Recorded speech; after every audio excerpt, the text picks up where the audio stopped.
Good evening, all you whiskey drinking degenerates. This is the Mad Mix cheap whiskey review. I think it's number 42. I will mark it right in the title card.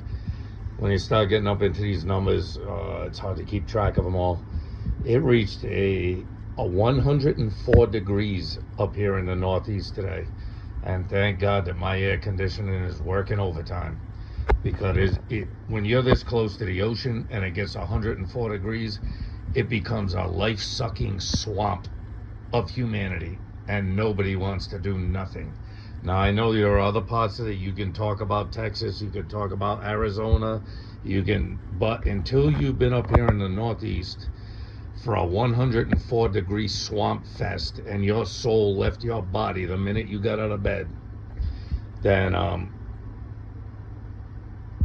it all sucks. I'm just kidding. It sucks being hot in Texas. It sucks being hot in Arizona. And it especially sucks being hot here in the Northeast. What you see on the bed tonight is the Tullibardine Sovereign. I don't know if they make different ones. This barely falls in the cheap whiskey review. It comes in at $39.99 out the door. So it barely comes in under the $40 threshold for the cheap whiskey review. I might have seen this distillery before. I might have heard about it, but I've never really had any of it. And I picked up an even cheaper one that's going to go way in the cheap. It was like a $22.99 one. And that one was called, can I find it? Sorry, I can't work. Where is it? Oh, it's right there. It's called Lac Lamond. I think that cost me $22.99 today. And but this one, however, was $40. So it's still like 89 degrees and it's almost midnight here in the Northeast. So it's swampy, it's hot, it's disgusting. But thankfully, I got an AC there in the window that's taking care of all the sweet coolness. It's so hot that the brown dog don't even want to do nothing. It just wants to lay there in the air conditioning and hang out with Dad and eat her treats. So with that being said, let's get that big fat Irish snout right up in this scotch. Oh yeah, it's malt, light malt, honey, vanilla, and subtle. It's subtle. This is a nice, subtle, beautiful nose on it. Nothing jagged, nothing sharp, nothing overwhelming. It's well balanced. It's got malt, but it's not too much malt.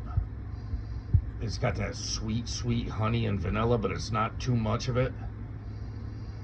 It's got no jaggedness to it. This is, where are you at? It's 43%, 86 proof.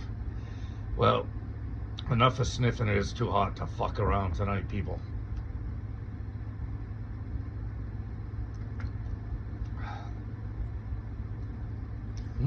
Yeah, right off the rip you get the malt right off the rip. You can see it doesn't have much color, gets no age statement, so it's probably not a very old whiskey. From what I understand, Tullibardine in Gaelic means lookout hill or hill to look out, something like that. I am not very good with my Gaelic. I'm barely good with English. And Tullibardine at once upon a time was a brewery. In fact, it says one of the kings of England stopped by their brewery to buy some beer on his travels through Scotland, and it became the first officially receipted or licensed purchase of beer in the British realm. About 1948, I think they turned into a distillery, and from what I can gather, they're not too bad. You know, it's only $40, so even this comes in less than Glenmorangie.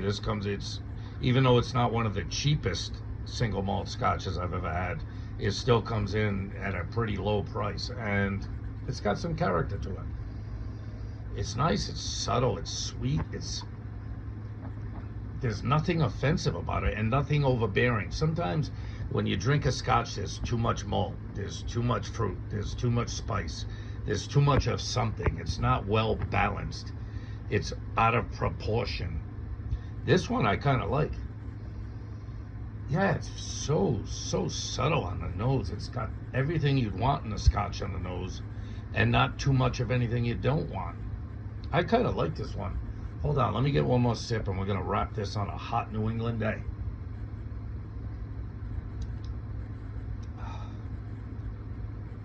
Yeah, you get some malt, you get some sweetness, you get some honey, you get some vanilla probably, you get some spice on the back end. So these are all the things you can expect out of a Scotch, unless it's a finished Scotch. This is not a finished Scotch.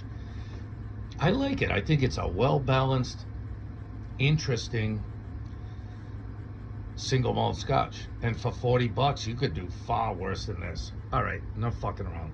The Mad Mix Cheap Whiskey Review. I think it's number 41, 42. I'll get it right in the title card. There's too many for me to keep track of until I look it up when I post it. I'm going to give this an 8.6. Is it spectacular? No. Is it bad? No, not at all. I think this is one of the more well-balanced, cheaper Scotches I've ever had. Like a Glenmorangie, you know what I mean? The Glenmorangie 10 used to be about 40 bucks, same price as this. That was a well-balanced Scotch. This is well-balanced too. It's got not too much of anything, but you know, just enough of everything to keep you interested and to be an easy sipper. In fact, I would call this a nice warm day sipper like today. It's not blowing me away. It's not heavy. It's not too much. On a day like today, this is a pretty good dram. Whether you can find it and whether you want to spend $40 on it, that's entirely up to you. So with that being said, stay cool if you're up here. Well, I've had a couple people, get in my comments and be like, oh shit, it's hot in Texas. It's always hot in Arizona. It's always hot. I bet you Pennsylvania ain't doing them a whole lot better than we are today. I bet you the whole entire upper East Coast is just swamp. And it is bad up here. Totally bad. So with that being said, love yourself. Always love and respect yourself. Always love and respect your family and friends. Hey, always love and respect your girlfriend's dog when you're stuck with her for the night. Right, you brown bitch? How's your treat going? You're like, she can't be interested. You give her a friggin' crusty bone and she'll fucking suck on it all night. All right. Be good, people. Stay cool if you can.